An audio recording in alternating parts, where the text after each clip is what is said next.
اعتکاف کہتے ہیں اللہ کا قرب حاصل کرنے کے لیے مسجد میں ٹھہرنے کو، اللہ کا تقرب حاصل کرنے کے لیے مسجد میں ٹھہرنے کو اعتکاف کہتے ہیں۔ اعتکاف کی 3 قسمیں ہیں: اعتکاف واجب، مسنون اور نفل اعتکاف۔ اعتکاف واجب نظر کا اعتکاف ہوتا ہے، اس کی 2 صورتیں ہیں۔ ایک یہ کہ انسان یوں کہے کہ اگر میرا فلاں کام ہو گیا تو میرے اوپر اتنے دن کا اعتکاف لازم۔ مثال کے طور پر اگر کوئی بیمار ہے، یوں کہہ دے کہ اگر میں صحت مند ہو گیا تو میرے اوپر 3 دن مثلا یا 4 دن یا 10 دن کا اعتکاف لازم۔ یا بغیر کسی کام پر موقوف کیے یوں ہی کہہ دے کہ میرے اوپر اتنے دنوں کا اعتکاف لازم، تو یہ اعتکاف واجب ہو جاتا ہے۔ اتنے دنوں کا اعتکاف کرنا روزے کے ساتھ اس کے لیے ضروری ہو جاتا ہے۔ اگر کوئی شخص یوں کہے کہ میرا فلاں کام ہو گیا تو اتنے دن کا اعتکاف لازم، یا بغیر کسی کام پر موقوف کیے یوں کہہ دے کہ میرے اوپر اتنے دن کا اعتکاف لازم ہے، تو وہ اعتکاف واجب ہو جاتا ہے۔ اتنے دن مسجد میں اعتکاف کرنا ضروری ہوتا ہے روزے کے ساتھ۔ دوسری قسم ہے اعتکاف مسنون۔ اعتکاف مسنون رمضان کے اخیر عشرے کا ہوتا ہے۔ اعتکاف مسنون اس لیے ہے کہ رسول کریم صلی اللہ علیہ وسلم نے اعتکاف کا حکم آنے کے بعد کبھی بھی اعتکاف نہیں چھوڑا۔ ہر سال رسول کریم صلی اللہ علیہ وسلم نے اعتکاف کیا۔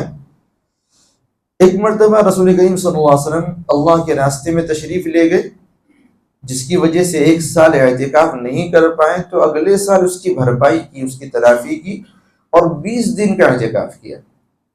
اس وجہ سے چونکہ رسول کریم صلی اللہ علیہ وسلم کی سنت تھی اور آپ صلی اللہ علیہ وسلم ہر رمضان میں اعتکاف کیا کرتے تھے، اعتکاف کا حکم نازل ہونے کے بعد اس وجہ سے اس اعتکاف کو مسنون کہتے ہیں۔ علماء نے لکھا ہے کہ یہ سنت مؤکدہ علی الکفایہ ہے۔ سنت مؤکدہ مطلب ایسی سنت جس کی احادیث میں تاکید آئی ہے، آپ صلی اللہ علیہ وسلم نے اپنے عمل سے اس کی تاکید بیان فرمائی۔ اور علی الکفایہ کہنے کی وجہ یہ ہے کہ بستی کے اندر یا محلے کے اندر کسی ایک شخص کے اعتکاف کر لینے کی وجہ سے دوسروں پر سے اعتکاف ساقط ہو جائے گا۔ ویسے تو ہر شخص کو اس عبادت کے اندر حصہ لینا چاہیے، بذات خود اعتکاف کرنا چاہیے، کیونکہ اس کی بہت زیادہ فضیلت ہے۔ حدیث میں آتا ہے کہ جو شخص رمضان کے اخیر عشرے کا اعتکاف کرتا ہے وہ ایسا ہے جیسا کہ اس نے 2 حج اور 2 عمرے کر لیے۔ اور ایک حج کا ثواب کتنا ہوتا ہے؟ ایک مقبول حج اگر انسان کر لے تو وہ حج سے جب واپس لوٹتا ہے تو اس کی حالت ایسی ہوتی ہے جیسے آج ہی اپنی ماں کے پیٹ سے پیدا ہوا، یعنی بدن پر کوئی گناہ باقی نہیں رہتا۔ حج کا ثواب اتنا زیادہ، حج کے فوائد بے انتہا۔ تو 2 حج 2 عمروں کا ثواب رمضان کے اخیر عشرے کے اعتکاف پر اللہ تبارک و تعالی عطا فرما دیتے ہیں۔ ایسے ایک حدیث میں آتا ہے کہ جو شخص 1 دن کا اعتکاف کرتا ہے، اللہ تبارک و تعالی اس کے اور جہنم کے درمیان 3 ایسی خندقیں حائل فرما دیتے ہیں جن میں سے ہر خندق زمین و آسمان کی درمیانی مسافت سے بھی زیادہ چوڑی ہوتی ہے۔ ہر خندق زمین و آسمان کی درمیانی مسافت سے بھی زیادہ چوڑی ہوتی ہے۔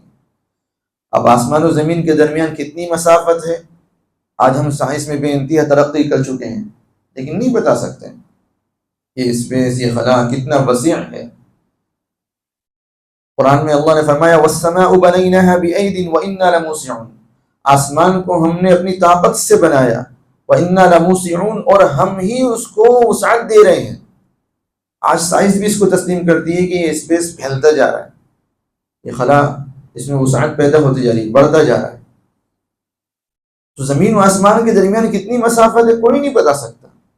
اللہ فرماتے ہیں کہ اللہ تبارک و تعالی، رسول کریم صلی اللہ علیہ وسلم ارشاد فرماتے ہیں کہ 1 دن کے اعتکاف کی وجہ سے اللہ تبارک و تعالی معتکف کے اور جہنم کے درمیان 3 ایسی خندقیں حائل فرما دیتے ہیں جن میں سے ہر خندق زمین و آسمان کی درمیانی مسافت سے بھی زیادہ چوڑی ہوتی ہے۔ جب 1 دن کے اعتکاف کی فضیلت ہے تو پورے عشرے کے اعتکاف میں اللہ کیا دیں گے اللہ ہی جانتے ہیں۔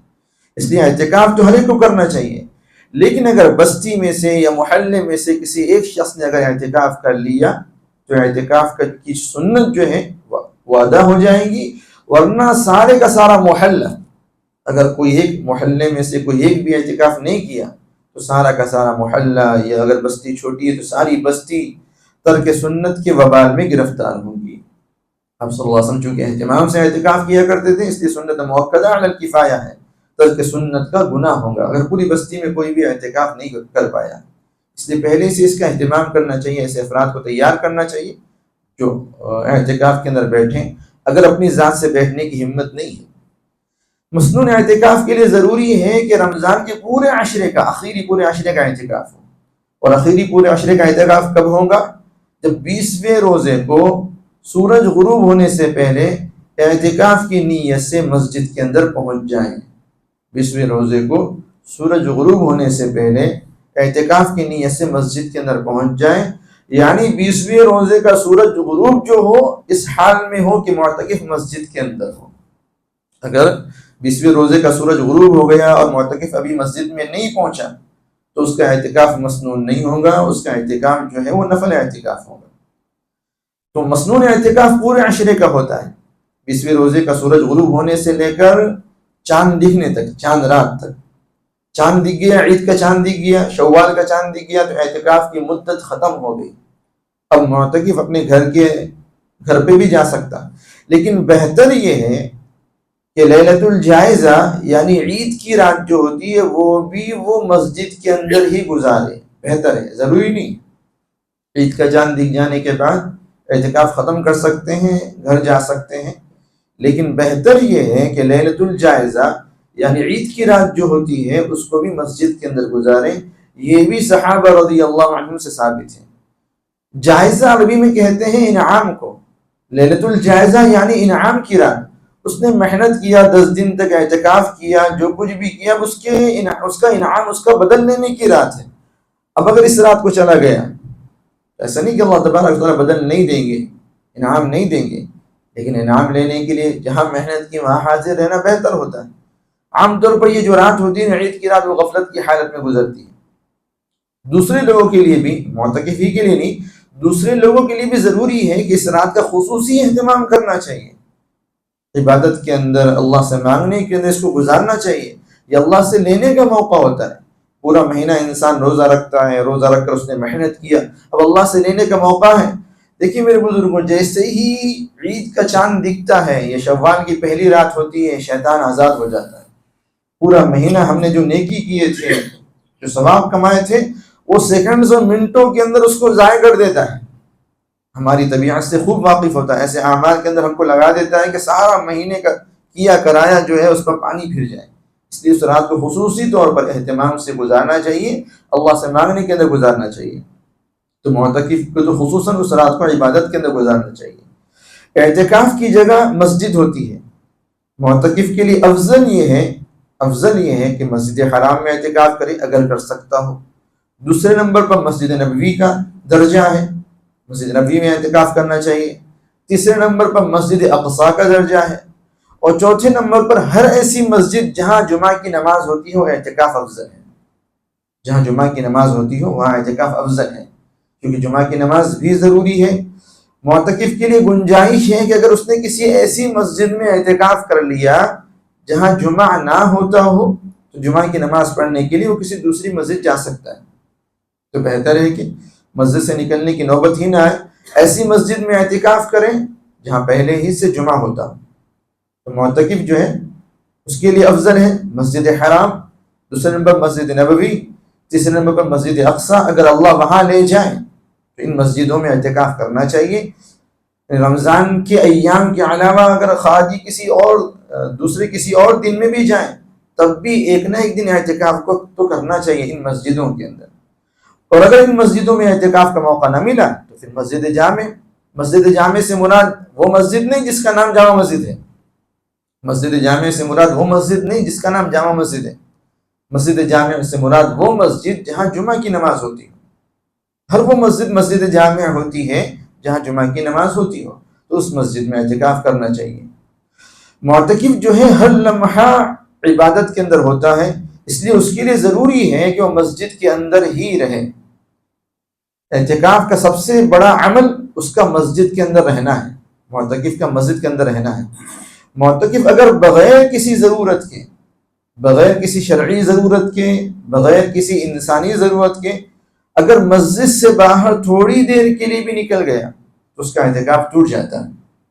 معتکف اگر بغیر کسی شرعی ضرورت کے، بغیر کسی انسانی ضرورت کے تھوڑی دیر کے لیے بھی مسجد سے باہر اگر نکل گیا تو اس کا اعتکاف ٹوٹ جاتا ہے۔ اس لیے معتکف کو چاہیے کہ مسجد میں رہنے کا التزام کریں، مسجد میں رہنے کو اپنے اوپر لازم کر لیں۔ ہاں چند ضرورتیں ہیں جن کی وجہ سے معتکف مسجد سے باہر جا سکتا ہے، جیسے پیشاب کے لیے مسجد سے باہر جا سکتا ہے، پیخانے کے لیے مسجد سے باہر جا سکتا ہے۔ اسی طرح اگر وضو کی ضرورت ہو اور مسجد میں وضو کا نظم نہ ہو تو اس کے لیے بھی مسجد سے باہر جا سکتا ہے۔ ایسے ہی استنجا کرنا ہو، استنجا کرنے کا مطلب پیشاب کرنا نہیں ہوتا، استنجا کرنے کا مطلب پاکی حاصل کرنا۔ تو اگر مثال کے طور پر کسی کو پیشاب کا قطرہ ٹپکنے کی بیماری ہوتی ہے، محسوس ہوا کہ پیشاب کا قطرہ ٹپکا، تو استنجا کرنے کے لیے بھی باہر جا سکتا ہے۔ ایسے ہی ریح خارج کرنا، ریح خارج کرنے کے لیے باہر جا سکتا یا نہیں جا سکتا، اس کے سلسلے میں علماء کے دو اقوال ہیں۔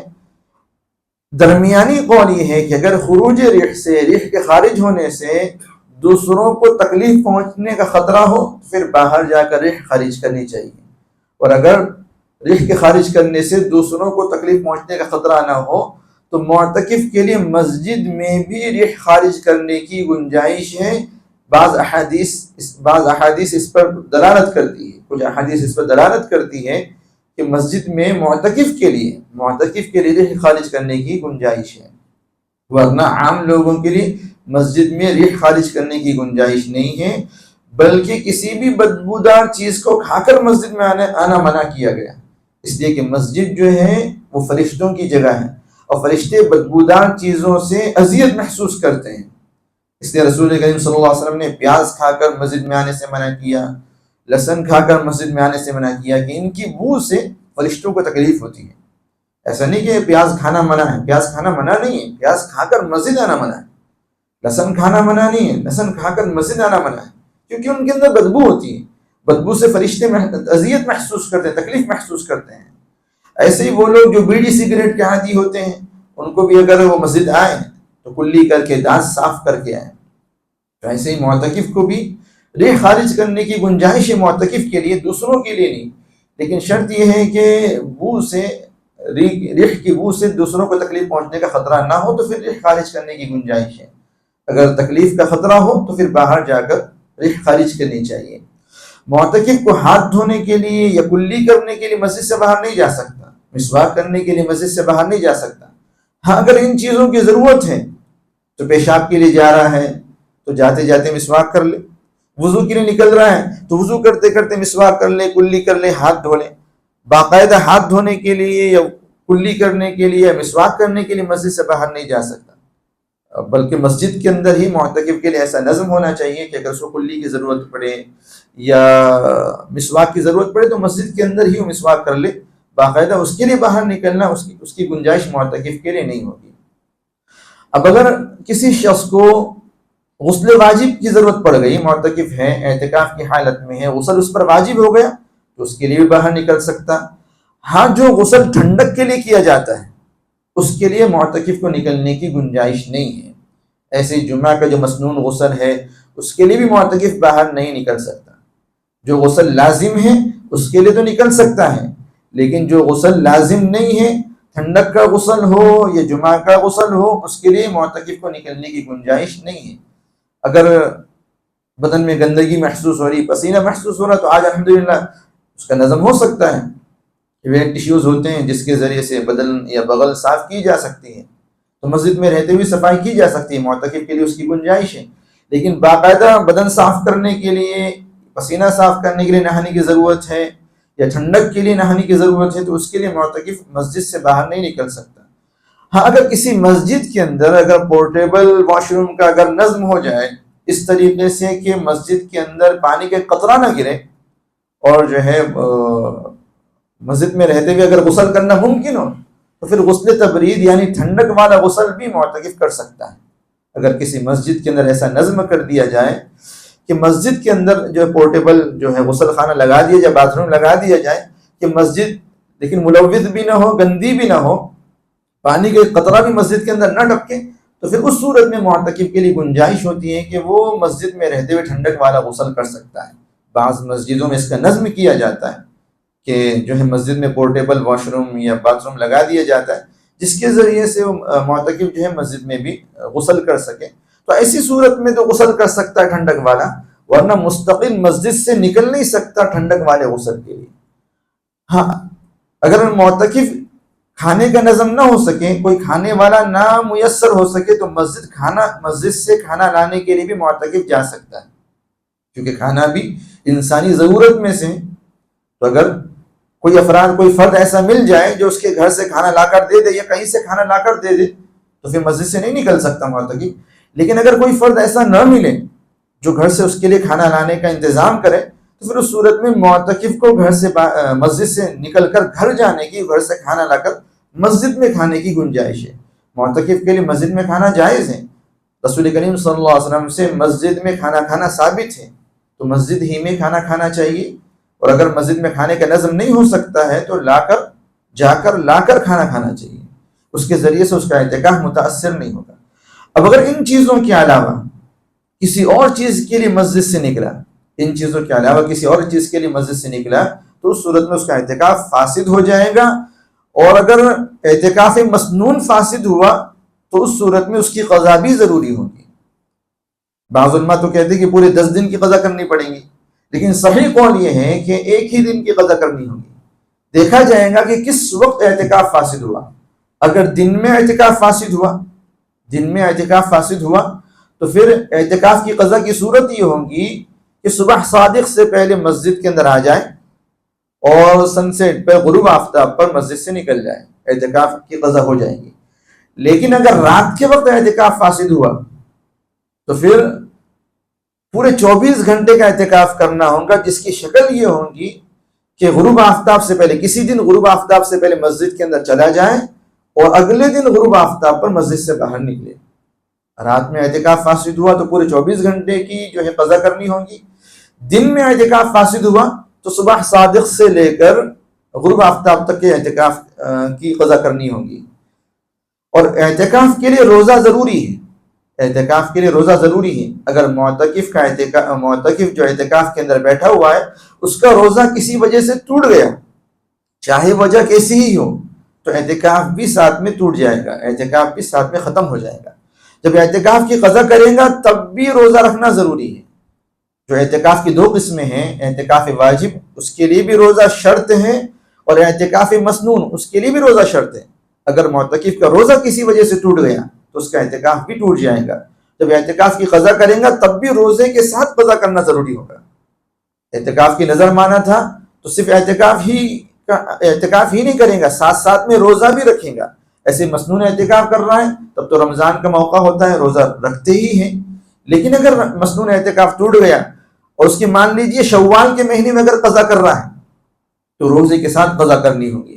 لیکن اعتکاف کی جو تیسری قسم ہے نفلی اعتکاف، اس میں روزہ شرط نہیں ہے، بغیر روزے کے بھی اعتکاف کیا جاتا ہے، اس میں مدت کی بھی شرط نہیں ہے، تھوڑی مدت کے لیے بھی اعتکاف کر سکتا ہے۔ مثال کے طور پر اگر کوئی شخص مسجد آ رہا، مسجد آتے ہوئے اعتکاف کی نیت کر لے، جب تک مسجد میں رہے گا تب تک اعتکاف کا ثواب ملتا رہے گا، مسجد سے نکلیں گا تو اعتکاف مکمل ہو جائے گا، نفلی اعتکاف ٹوٹے گا نہیں، جب بھی مسجد سے نکلیں گا تو مکمل ہو جائے گا۔ اس لیے علماء کا طریقہ یہ تھا کہ جب بھی وہ مسجد کے اندر آتے تھے تو اعتکاف کی نیت کر لیا کرتے تھے، مسجد میں رہتے تھے، اعتکاف کا ثواب ملتا رہتا تھا۔ مسجد سے نکل رہے ہیں تو جو ہے اعتکاف ٹوٹ نہیں رہا، اعتکاف مکمل ہو جا رہا۔ تو اعتکاف کی 3 قسمیں ہیں، 2 قسموں میں روزہ شرط ہے، یعنی اعتکاف واجب میں روزہ شرط ہے، مسنون اعتکاف میں روزہ شرط ہے، نفلی اعتکاف میں روزہ شرط نہیں ہے۔